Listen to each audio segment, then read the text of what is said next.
let's start.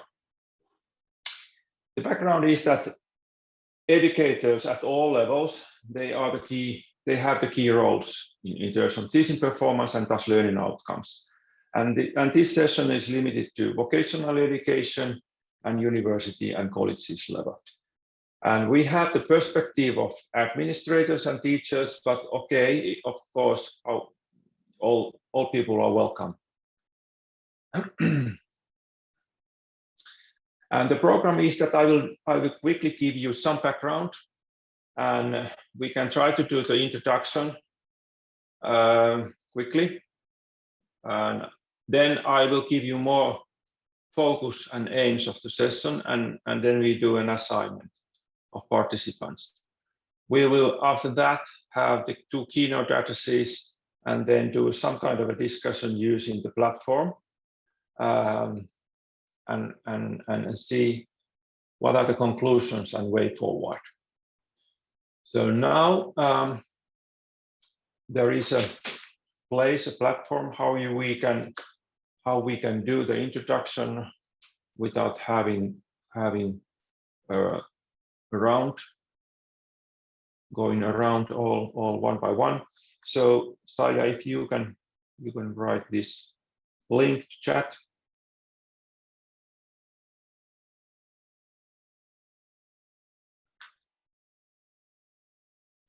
So in the chat is now the link to this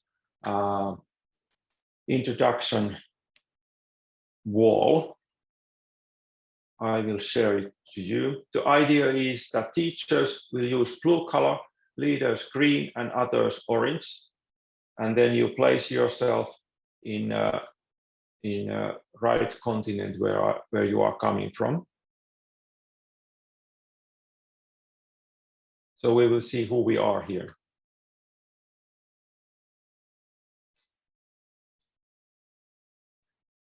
The wall looks like this.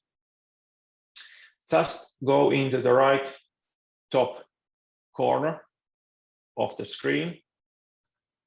There is a message box.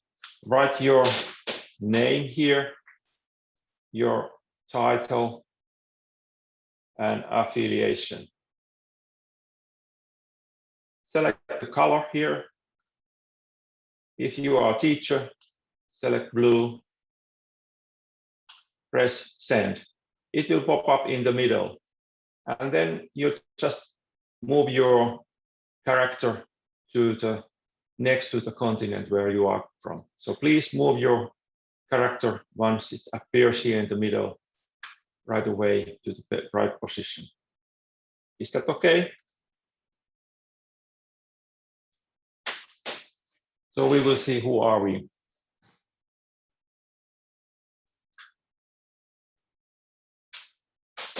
So we had Asia Pacific here in the right.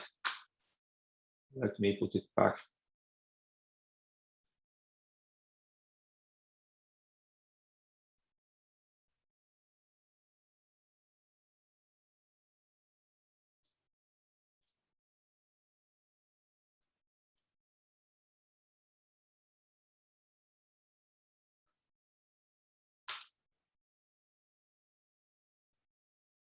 So Asia Pacific on the right hand side, Europe here in the up middle, Africa below, Latin America, North America on the left hand side.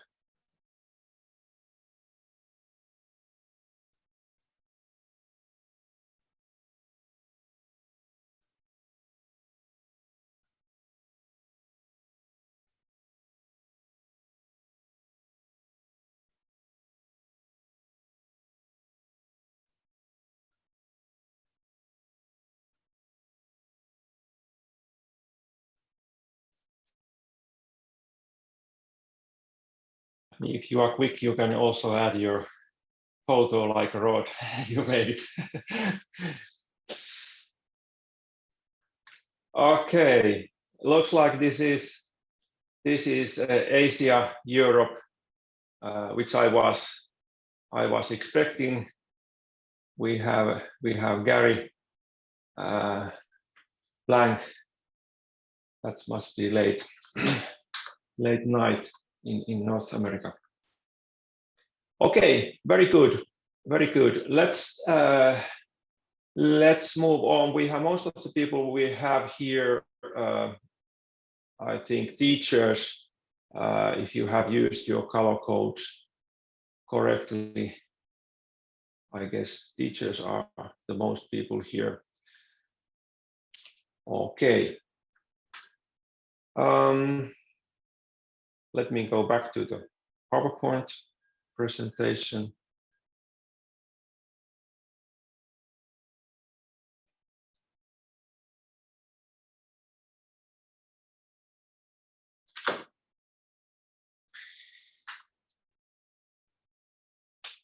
What we mean with the teaching competence, that's something like a pedagogical knowledge, skills, motives, attitudes, and experiences as a teacher. And this all will take place in a specific context. So it's a little bit different to be a teacher in a primary or kindergarten level than to be a teacher at the university. So the context matters. And these competencies will be assessed, and the competence assessment is really needed when you do recruitment or development, or you have a compensation scheme. And I have here some examples which kind of a method you can use to assess teachers' competencies. I think I'm not going into those, but I just move on and go to the aims of the session. So we have 4 questions for this session. First of all, we want to know how teaching competencies are, or how they should be assessed when recruitment of teachers is performed. So if you have experiences, please share those with us. And we want to know, those who are the leaders, what has been the main challenges, the biggest challenges. Third, what are the biggest challenges that the teacher, a single teacher, is facing when applying for a teaching position. And then fourth, how to support development of teachers' competency from the viewpoint of administrators and teachers. So like a 2 contexts, recruitment, that is applying the position from teacher's point of view. And second, once you are there doing your work, how you could be supported to develop your teaching competence. Is this clear? I don't see the chat. Do we have any comments there? Can anyone? Anne, can you? No, it's okay. Gary is telling that he is actually very early. Okay. But so the main idea is that we have these questions and to think about how you can answer to these questions. What you think, and then go and write to the Finna. Yeah. So now please go to the next Flinga page. I will copy paste the address to the chat.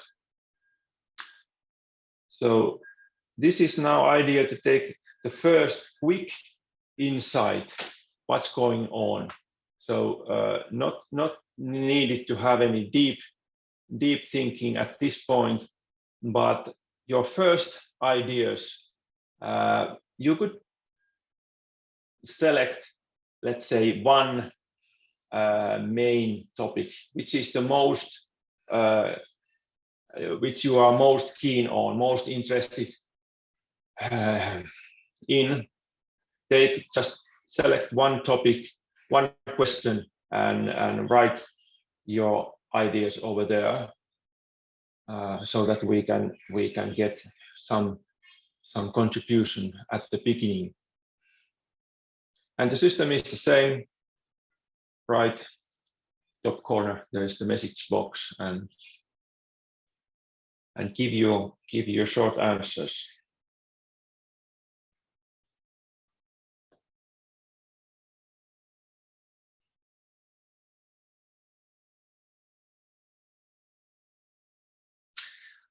Oh yeah, thanks, Saya. So we can use the color code if you still remember. Teachers blue, leaders green, others orange.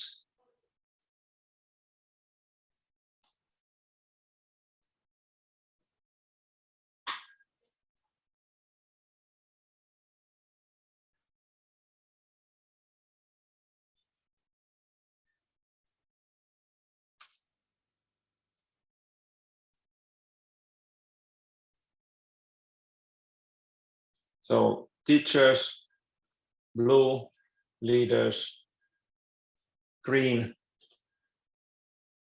and others orange.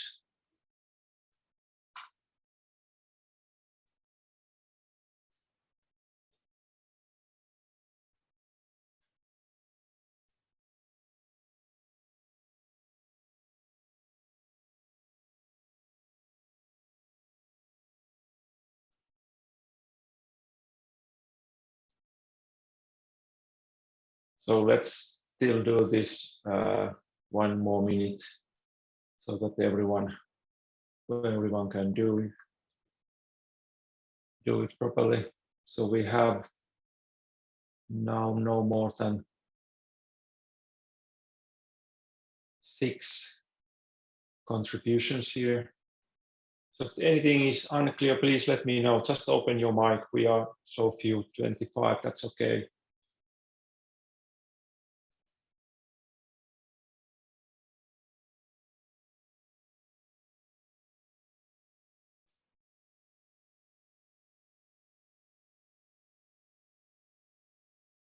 So let's make this a little bit more condensed, and I'll a little bit move those items here in the middle so that we can see them properly.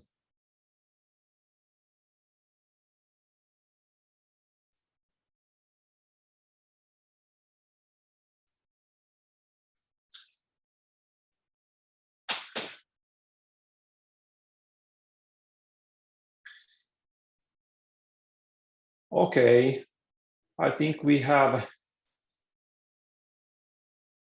some first insights. Most of them are coming from related to first one, teaching competence. There are some systems, peer review, performance, certificate courses, community-based approach. Where is that going to? Work experience. So these are the ways how to assess teachers when doing recruitment. And when teachers are applying the position, they have felt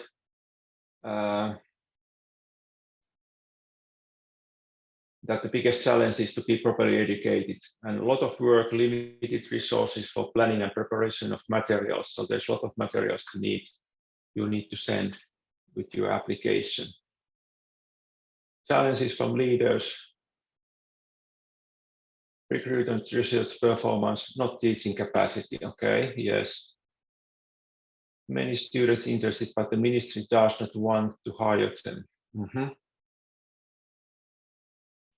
And finally, how to support teaching competence, colleagues aiding, collaboration across countries, community-based approach.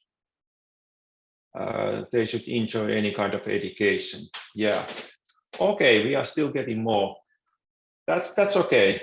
You can work with it. Let's move on. The next what we are going to do is that we are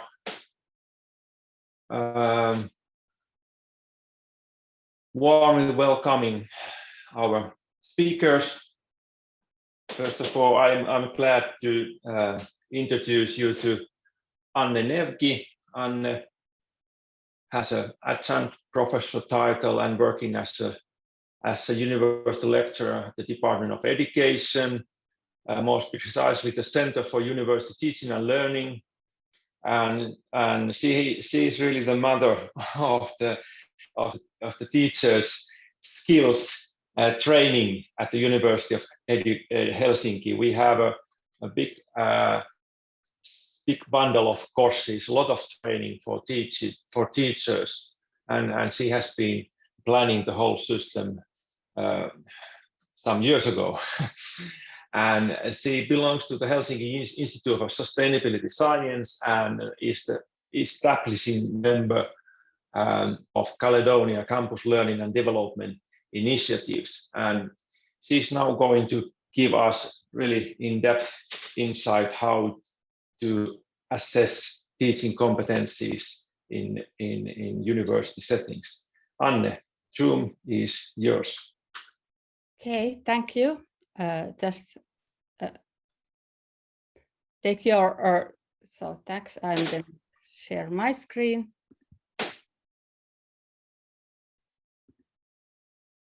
So, and here it is. So I go.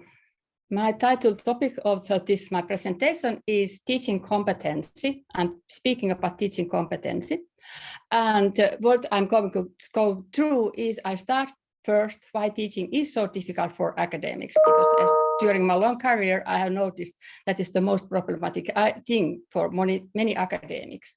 That is because teachers, they start as researchers and not teachers. And then I go through a little bit about teaching competency of school teachers, and then continue with the teaching competency in higher education.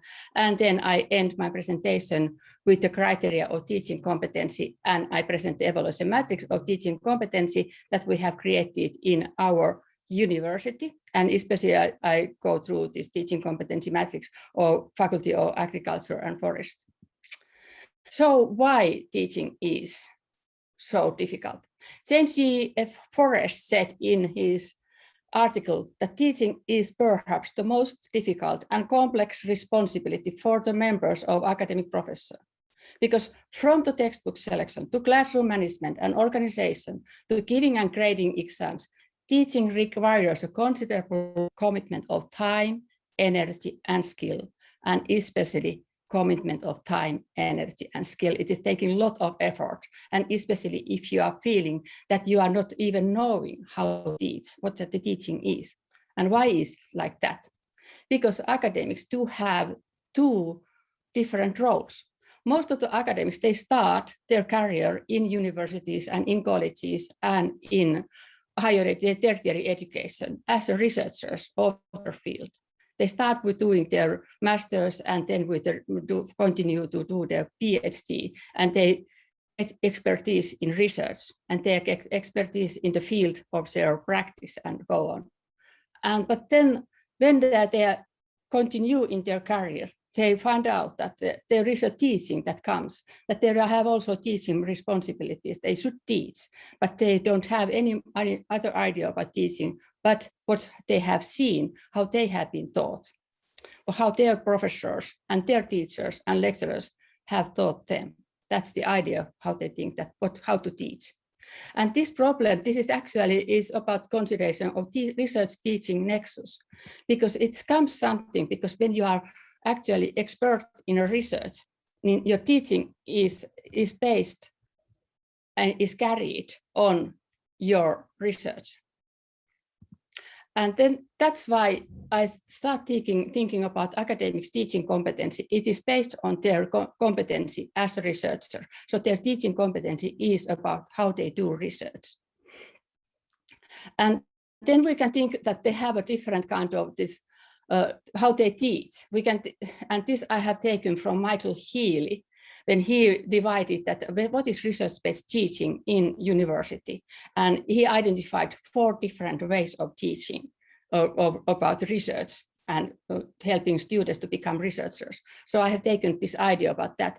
And when you think that as an academic, as a researcher, you are teaching to your students as a research-led teaching, you are teaching about research and research methods, and you are researching, also facilitating knowledge about research, construction, and research-oriented teaching. So you are mainly lecturing to your students about what is research and how to do research. But then you can also have that you are also doing a research tutor teaching. So you are tutoring your student to understand, to enhancing their critical thinking. So you are having for this, and then you are also having this research-based teaching. So you are teaching your students to become researchers, so that they learn to know how to research. So you are applying inquiry-based learning practices here.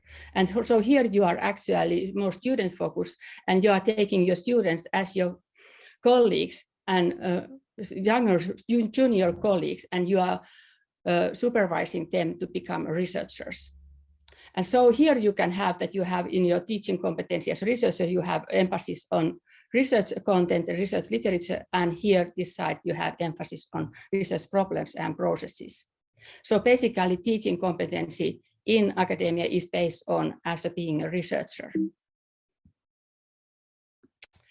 But then there is also this idea comes from the scholarship of teaching and learning, because this is that even some 30 years ago, Ernst Breuer called for the broader definition about the academics, what they are doing actually.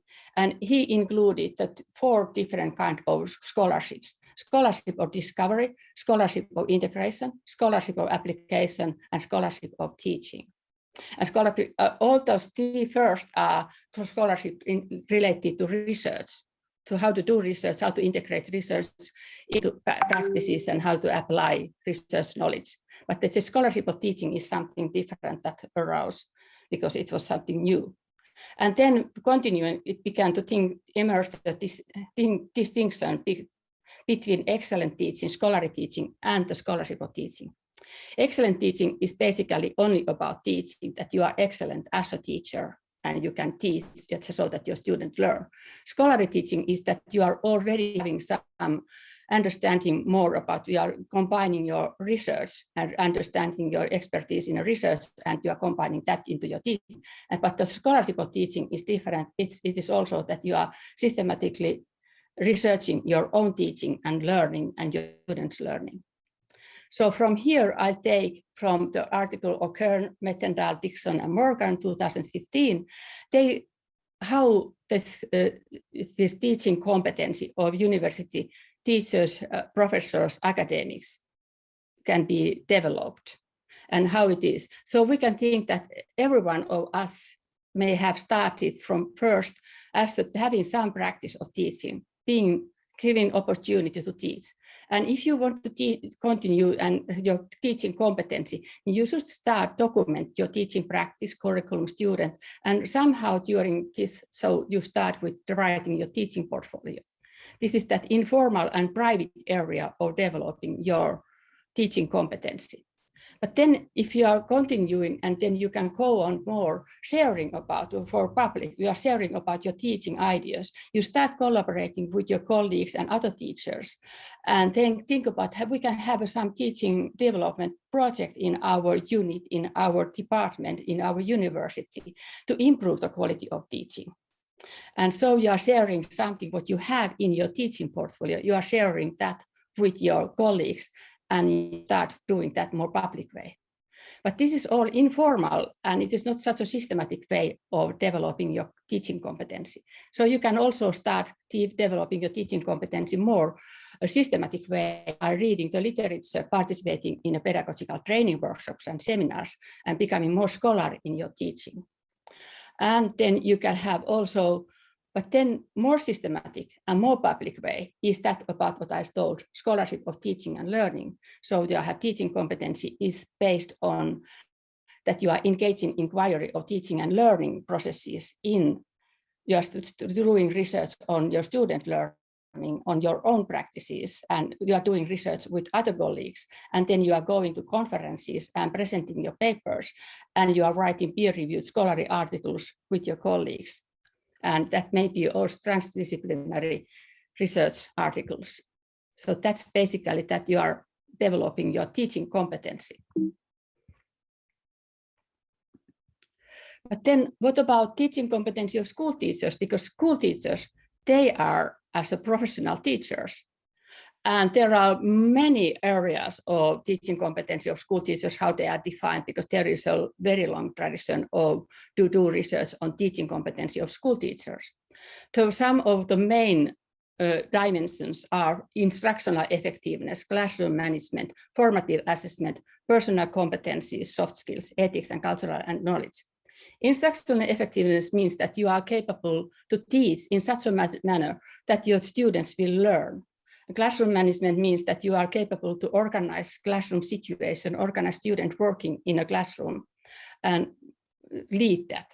And formative assessment means that you are capable to, and you are giving feedback to your pupils and to your students during the learning process, and not only at the end of you are assessing, but you are all the time supporting and tutoring your students to learn.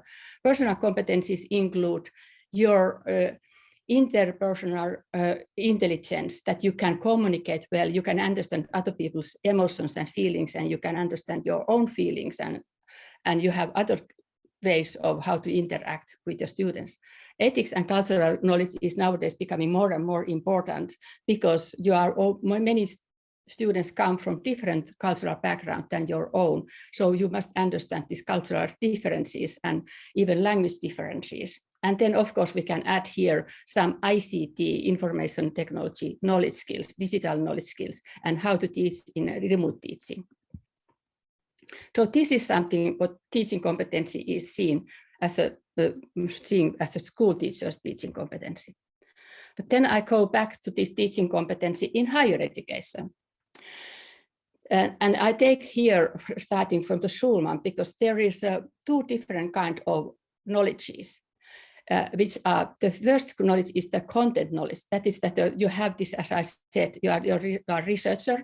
Researcher is based that you have very deep knowledge about your research and research field, and so you have content knowledge. But then you must have also pedagogical knowledge, meaning that you have theory of learning and understand your theories and learning. And then you combine these with the pedagogical content knowledge, which means that you know exactly how to teach in this discipline, this research field, to your students. You understand how your students will learn forest as a science. So you are understanding that. And then, of course, also in teaching competency in higher education includes teaching as an ethical profession, because so is also the research. So taking from that classroom, school teachers' teaching competencies, I started to reflect, and I was thinking that how this, I can turn these to teaching competency in higher education. So effective instruction may be effective lecturing and teaching in higher education. That means that you have skills to motivate your students, you are very clear in your presentation, you can organize materials for your teaching and learning, but you have also this sense of humor, you keep eye contact, you are interested in your students, and you can challenge them to think. So you are keeping, and so you have, you can have a good teaching competency for mass lecturers, for teaching hundreds of students at the same time. Then you can have teaching competencies as a classroom organization, meaning that you can enhance classroom discussion, organize group work, and that means that as a higher education teacher, you must have knowledge of group dynamics, how to enhance inquiry and research-based learning. You have different ways to promote group works, like a problem-based learning, case studies, project-based learning. And then you know how to supervise your students, how to organize seminars. We are working with a small group teaching. And then you have also teaching competency in assessment for learning. Assessment for learning means that you must have a knowledge of assessment practices, and you must know how to integrate assessment into teaching and learning process of the courses and class, and you have ethical understanding of how to be fair and open in your assessment practices. So these are basically this more about this teaching and learning process. But here in teaching competence in higher education, I would like to include also this based on this your supervisory processes. This is that you are capable enhance critical thinking and researcher development. So that you must have understanding of supervisory process and deep and broad knowledge of your own discipline.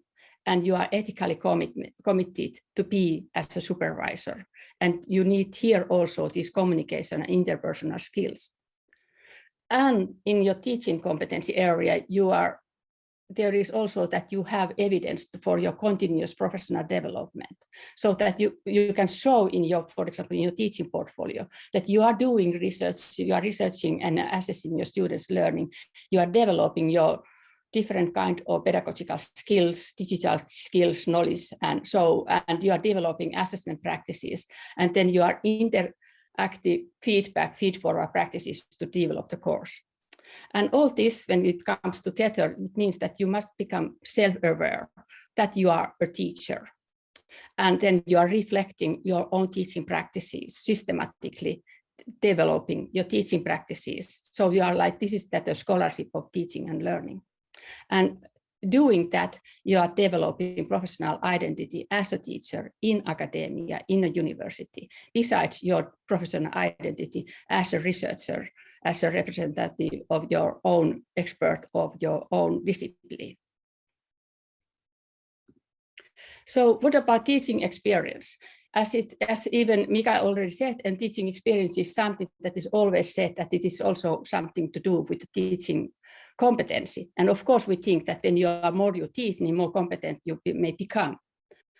But this is also what we have found out in our research, that if you don't do this systematic way or like that, then we have, without reflection and developing systematically one's teaching experience does not have any impact on teaching competency.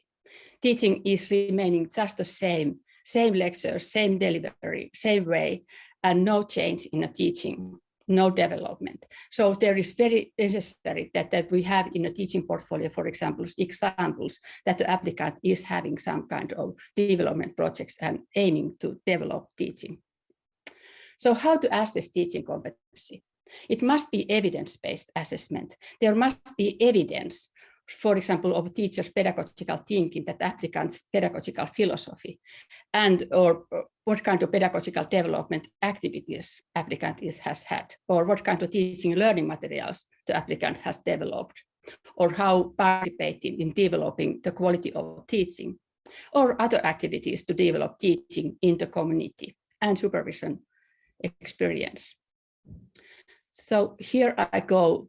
One good way what we can think about is that the selecting criteria for teaching evaluation matrix, because matrix is very useful, because with the matrix, evaluation matrix, you can communicate with each others who are assessing applicants' teaching competency. So here it basically is that you select what criteria you use. You can say pedagogical knowledge and skills, content knowledge, etc. And then you must think about how to describe excellent pedagogical knowledge in the matrix, or how to describe what is the limited or basic pedagogical knowledge. So from here you can see that having an evaluation matrix, it makes a lot of effort to write an evaluation matrix. And we have developed in our university, for every faculty, we have a same kind of teaching evaluation matrix, same structure, but there are minor variations in how these are, because every disciplinary differences in these matrices. And now here is something we have, but this is the most, this is like a common. So I have divided those we have in this criteria in this teaching evaluation matrix. First two criteria are from more individual perspective. So criteria of teaching experience and development. And here the emphasis is more on the development teaching methods and using feedback for developing teaching. But of course, there is also that the extent of teaching experience or supervision and bachelor's experience of supervision practices and so on. And then we have this pedagogical training and thinking that applicants how much is having about the studies in university pedagogy or other pedagogical studies or teacher education or related qualifications or participated in other kind of pedagogical studies and courses, and how is showing pedagogical thinking. And then we have two other criteria which are more about this sharing and supporting community. So it is the first ability to use and produce learning material. So what kind of learning materials applicant has created and what kind of research, what kind, for example, textbooks written on what is the quality of learning material, what kind of digital learning material and environments applicant has created. And then there is a lot of these other teaching merits which are just here, which are all more about how participating to support community in different ways, being as a director of a degree program or being as a participating in different documents guiding teaching and being as a member in the teaching skills committee or somehow other teaching development projects. These are multiple, these are just examples which can be, but this mainly the common theme under all these are that you are very actively interacting with others to promote the quality of higher quality of teaching and learning in university. And also you have interacting in both nationally and internationally with other academic developers. And in this matrix, there is also this criteria for demonstration of teaching skills. In our university, we have all applicants must present in demonstration there, and that takes time, 30 minutes, 20 minutes for an applicant to have a demonstrate teaching, and then 10 minutes time for discussing and questions. And the demonstration must include something that the applicant is capable to show what kind of learning goals he is expecting that students should accomplish, what are the learning outcomes, how is taking account the student group and the context, and that the teaching demonstration is based on research, especially on applicants' own research activities. And then in teaching demonstration, one must show that there is some kind of way and understanding how to activate student learning, and how to review or assess the student learning at the end of the teaching demonstration.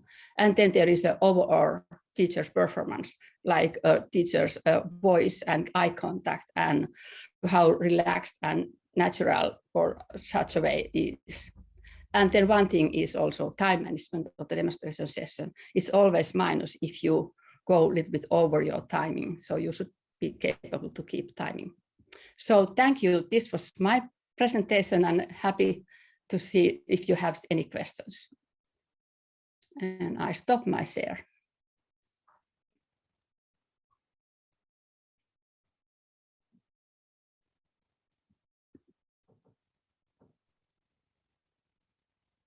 Thanks a lot. Thanks a lot, Anne. It was excellent. Excellent presentation. If we have now any that kind of a quick clarifications needed, we can take them, but otherwise, please let your more general comments and contribution after these presentations. We will together to have time to discussion. Yeah. Thanks, Anne, for keeping time.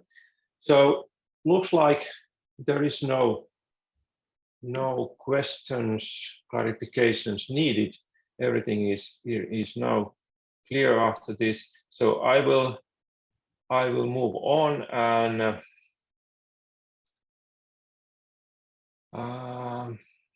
just a minute. Find the correct screen.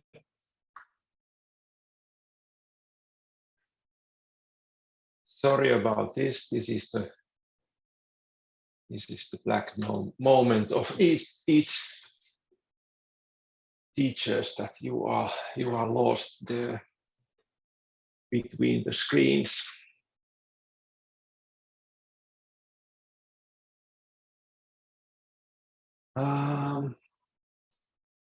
Next, we are going to have Dr. Wilson Kasolo, who is going to present the administrator's view.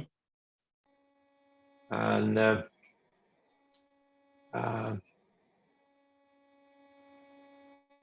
my PowerPoints are still somewhere. I cannot find them. This is really annoying. Oh no. We have to have them because Wilson's presentation is behind my screen. So there's nothing to do that. I just have to find them.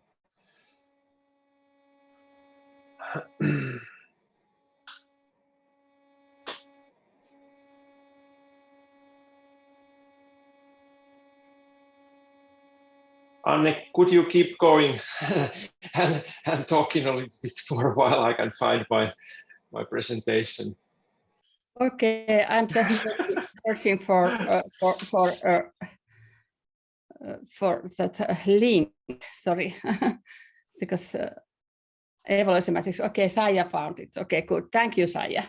So there is a link that you can go and see that matrix teaching skills assessment matrix, which is very when you go and see those criteria and you show what is demanded, how it is written, all the descriptions of different, but what is excellence in each criteria and what is what only passable. So that's really takes time to develop such an. Yes, this matrix has taken a lot of time. I think that there were 4 or 5 pedagogical university lecturers. We first started to create that matrix based on the different matrices in what already had developed in different faculties, but to make it more the similar structure so that in the whole university will have a similar structure for the matrices. Anyway, there must be still some kind of disciplinary differences in this matrix because disciplines are so and faculties are so different. So the matrix has always something differences in it, but the structure is the same. So we aim to have the same idea of the teaching competence is something that we can assess and evaluate in most so that the criteria are clear for applicants. So is that? That's good. So my PowerPoint software crashed and takes some time to stand okay. Up. This is really something like a catastrophe scenario what happened. But now I'm opening the presentation by Wilson Kasolo. So now it's over here. Yes, thanks Anne. Thanks Anne a lot. So let me introduce you to Dr. Wilson Kasolo. Yes. He has a long experience in teaching. He has been serving as a executive secretary of ANAFE, for example, and also a leading expert in the Ministry of Education in Uganda. And he has been working as a principal of a vocational education unit. So he has a good background to deliver this presentation about measuring teaching competencies when recruiting and developing teachers' competencies. So I think you can now see his presentation here, and I have to switch the slides we cannot give you the right of this co-host. So Wilson, the floor is yours. Thank you, Mika, and greetings from Kampala, Uganda, to all great participants. And it's nice to be part of this great occasion. And as mentioned by Mika, I'm going to look at measuring teaching competences during recruiting and when you are developing teachers' competences. And I'm going to give it the experience of an administrator.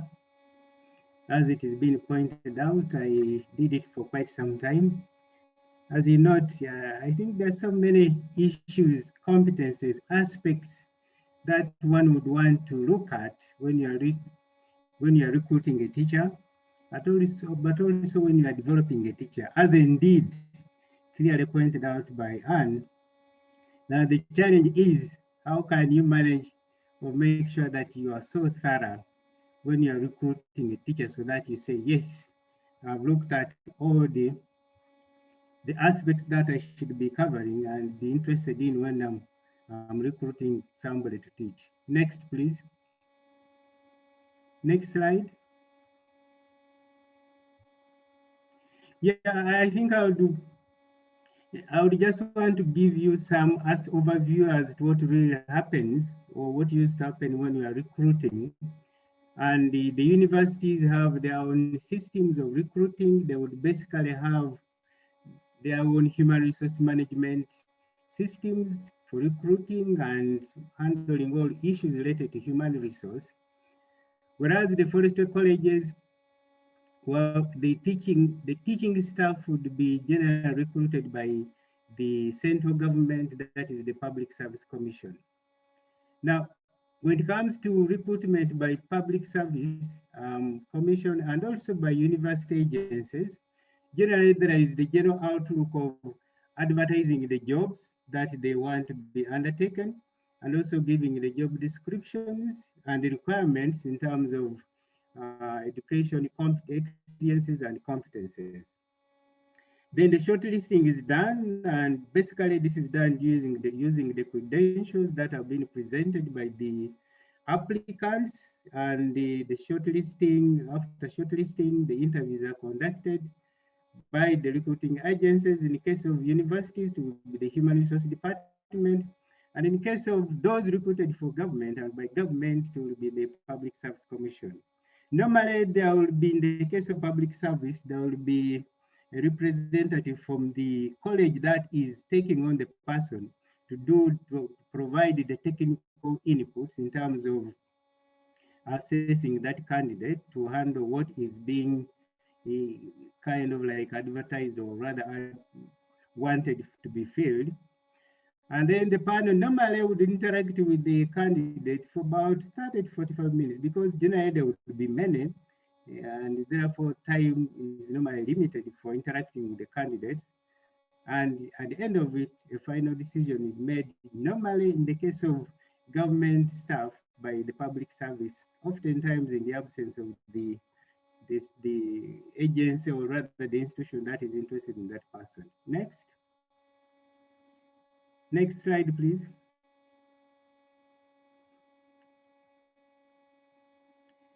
Now, I think you've gone too far.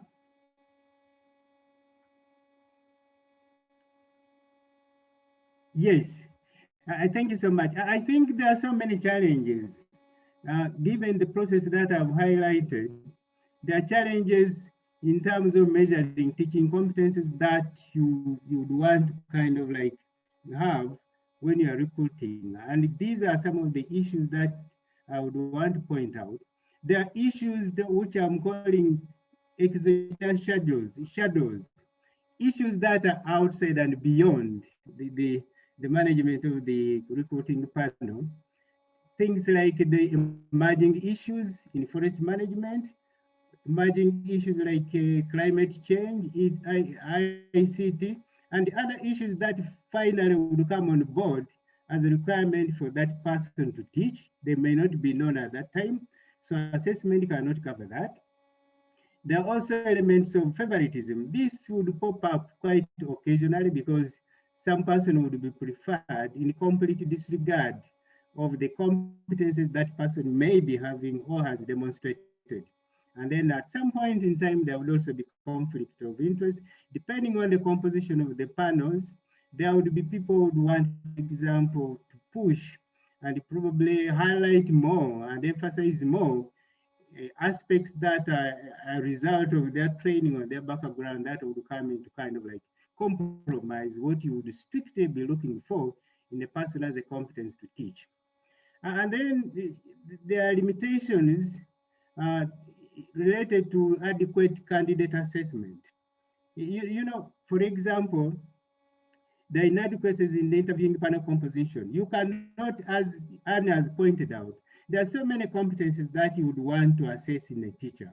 But then you cannot have a panel that would have people with the expertise to eventually make sure that there is thorough assessment in regards to the various competencies that, for example, have been highlighted by Anne.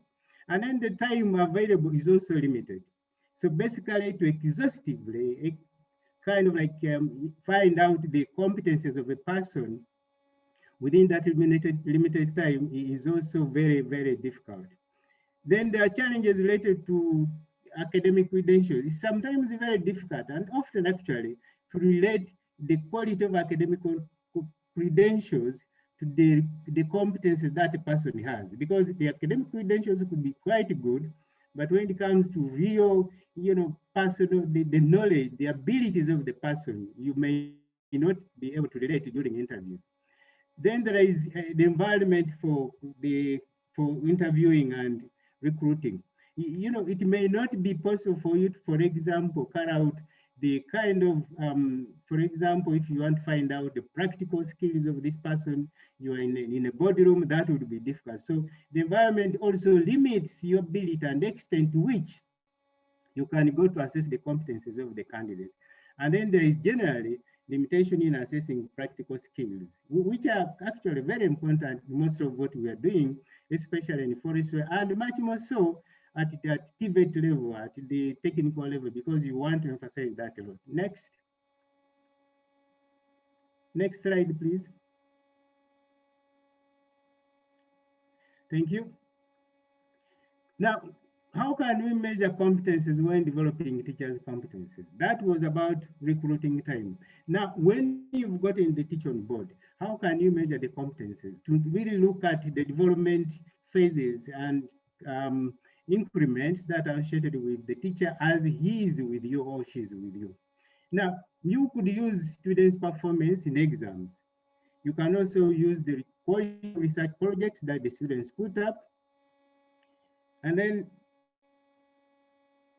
thank you. Then you can use fieldwork evaluations by the employers of your graduates and other stakeholders, the kind of comments, feedback you get in terms of the performance of your products that have been managed by that teacher, that would be also good.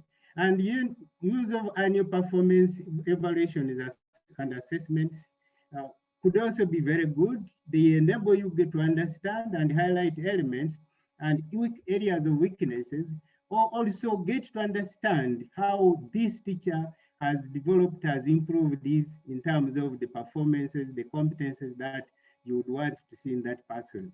Then you can also do observation of the commitment of the teacher, the interest and performance that is within the classes, within the field, and also generally when he's managing himself and the elements related to teaching. That would also be a good indicator. And then you can also use students' assessment. The students can really go on and at the end of a lecture or an activity, they can provide feedback regarding the performance of the teacher. And that could also be shared with the teacher in terms of really getting him to know how to know that, look, this is how you're performing, and probably creating a situation where that person can improve. And then you can also review the teacher's academic portfolio. This goes to look at, for example, has that person taken some training, or in terms of academic activities, has he developed teaching materials and other things that would be indicating that, look, this teacher is making effort or has made an effort over the year to develop the competences related to teaching. Next. Next, please. Now, when it comes to helping teachers develop competences, how could you do that? You could, can I have that slide briefly, please? Thank you so much. You can use training programs this could be formal and informal. You can also use staff exchanges and internships to help these teachers to gain from others. You can undertake annual performance evaluations and target settings so that this teacher can finally be made to know where he or he is performing well, and also set targets that could be used subsequently for assessing, and then encouraging sharing of the assessments by students and supervisors with these teachers so that they can be made know where they are going and where they probably are improving. And then you can also use incentives and awards to eventually say, look, you are doing well, and maybe you could do better, but for now, this is what we're giving you in appreciation. I think that is basically that. Thank you so much.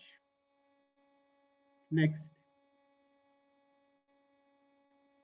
Thanks a lot, Wilson. That was good. So any this kind of like clarification questions to Wilson?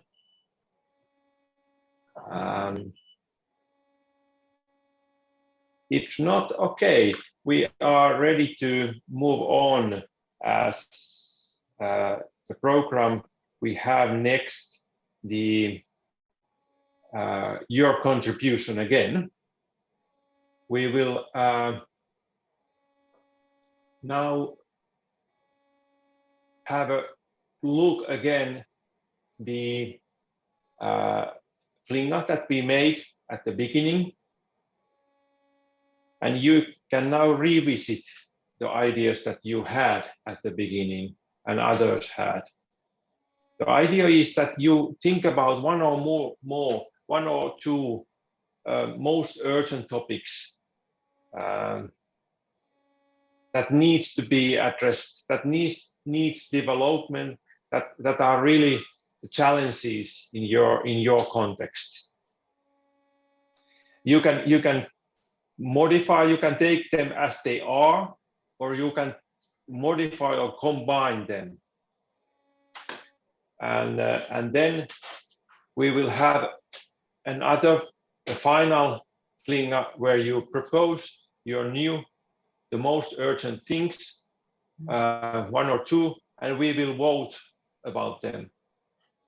This address is, I think this is now wrong, but let me, Saya already made it available. So let's go back to the first flinga. I will share it now to you.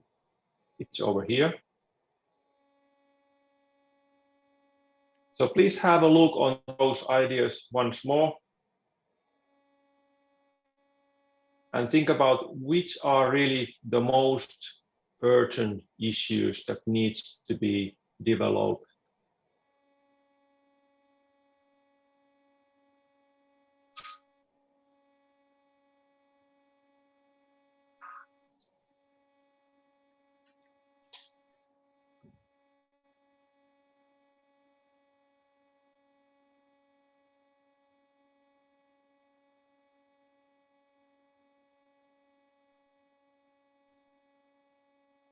Is everything okay?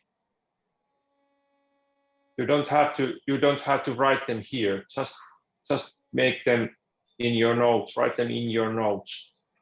What are the one or two issues you want to be in the agenda?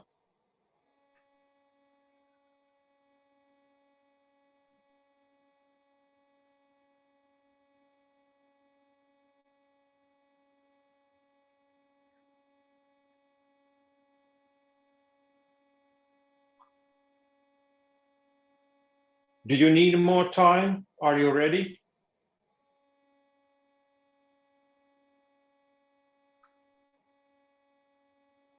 No objections. I assume you are ready. So let's move on. I will now share the screen for the final fling up. Maybe another minute. Okay, this is good. That's good. We have time. You can get 1 minute more.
Yes, let's move on.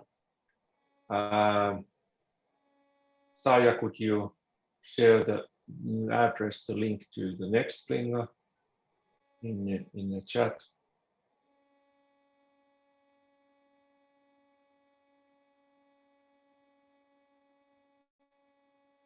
So again, in the right upper corner, there is this message. So you just type your most urgent issue topic item here in the message box and click send, and we will have them all here. And then once we have more contributions, we can start voting. But let's first collect those ideas on the screen.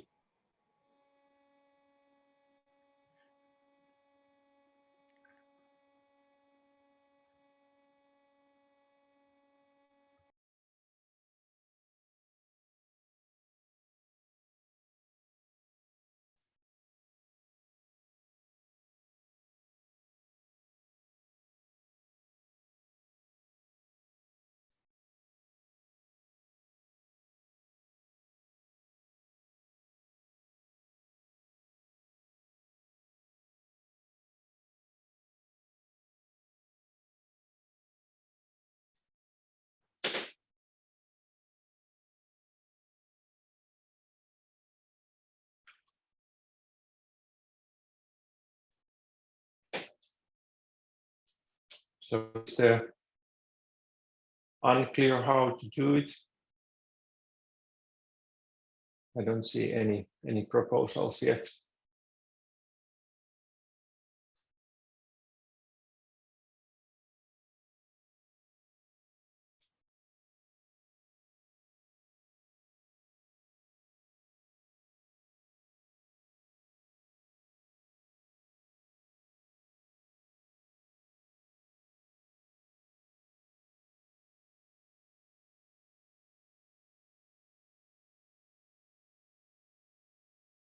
The link didn't show anything.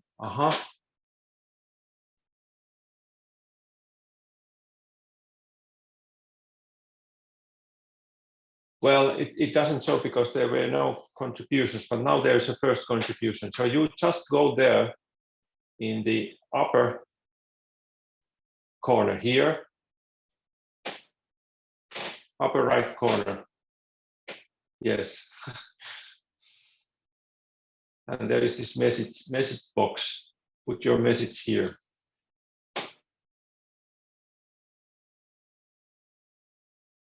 So we have first proposal. Visible intentional systematic reflections on systemic approaches to teaching competencies specific to forestry. Does this exist? Okay, thanks. Thanks a lot for that opening. So task was to select from the first based on the first flinga, based on the answers to first flinga and to our 4 questions. Based on those, think about it. What is the most urgent issues you want to be developed in your context, in your university, in your country? Or if you have a view of international development, that's also okay. It is your personal opinion. What you think we should do most urgently in terms of teaching, assessing teaching competencies. So that was the task. Teaching competency assessment is needed when recruiting teachers, but it is also needed when we are developing teachers' competencies. So like a 2 contexts. And you may have your own point of view, whether it is a teacher, whether it is a leader, or you have some other roles. So we have now two proposals. So Anne, Wilson, you are free to propose as well. Our experts here, please move on. We need more contribution. I will also write something here. No. No, it's okay. It's fine. If we have a 2, it's okay. Now it's the 3rd come. Yeah. So I got already here idea about, because I noticed that actually in Finland we don't have that kind of continuous evaluation of teaching competency of teachers yearly or every 3rd year or something like that. We don't have follow-up. We only have in a situation when somebody is applying for a teaching position like a professorship or like university lecturer. Yes. That's a good. Yes, that was very. Observation. Yeah. So I think we can have more free discussion. Let's just have a look on those 3 and finalize this exercise. So we have now 3 proposals here. I've already read the first one. The second one is scientific work of forest didactics are more or less ignored, not taken seriously by the other scientists. Scientific work of forest didactics, okay, are more or less ignored, not taken seriously by other scientists, okay. And then third is a long one. The difficulties recruitment of teachers for me is sometimes evaluation. It is necessary to have a combination between empathy and brilliant, well prepared through the program, but it was said eye-to-eye contact motivation to students. And then we have 4th one, the assessment centers have to be much longer, not just for a day, but a longer period of time. Okay, we have 4 proposals now, and now you are free to vote them, to give them some likes. If you just click any of these, you will see here this heart symbol. Can you see it now? You can just click there and please vote 1, because they are so few. Please vote what you think is the most important from your perspective. Give 1 vote and we will see what is the ranking order here from your personal perspective. So if everybody can vote, we are 20 people here. If you can vote, we can get some ranking of these ideas. Please do voting now.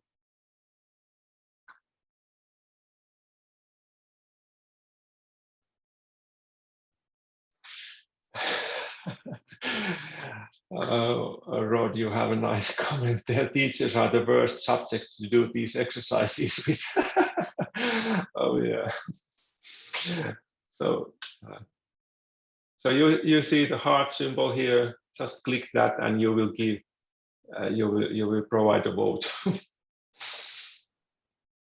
We have now the 5th proposal: develop capacities in teachers for student learning to think critically and to innovative and implement solutions will be essential in addressing complex current and future sustainability.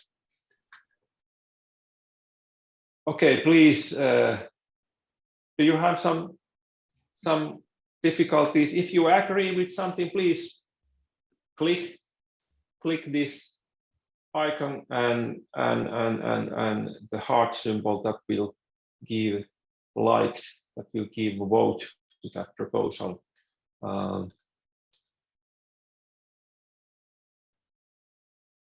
I just want you to know a few housekeeping issues in a way.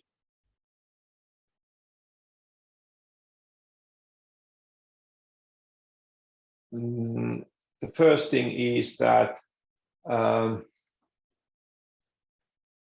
I'm the coordinator of IUFRO Research Group 609. So if you want to have more information, just a few emails per year, you are not committed to anything.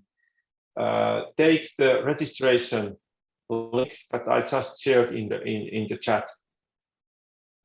You can register your name, email address on this form, and we will send you messages, not very many per year, but you will keep in touch what's happening. And then there's also a link to the call to action of this whole Congress. But now I will open the floors to any comments. If anyone wants to have an oral comment, please raise your hand, open your mic. You are free to do that now. And you are also free to do what Rod made. Thanks a lot, Rod.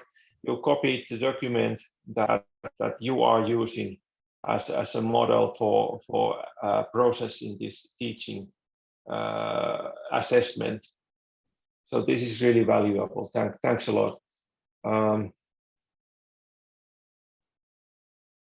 Saya, can you help me? I don't see now the participants.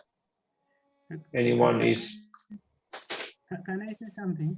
Yes, please go ahead.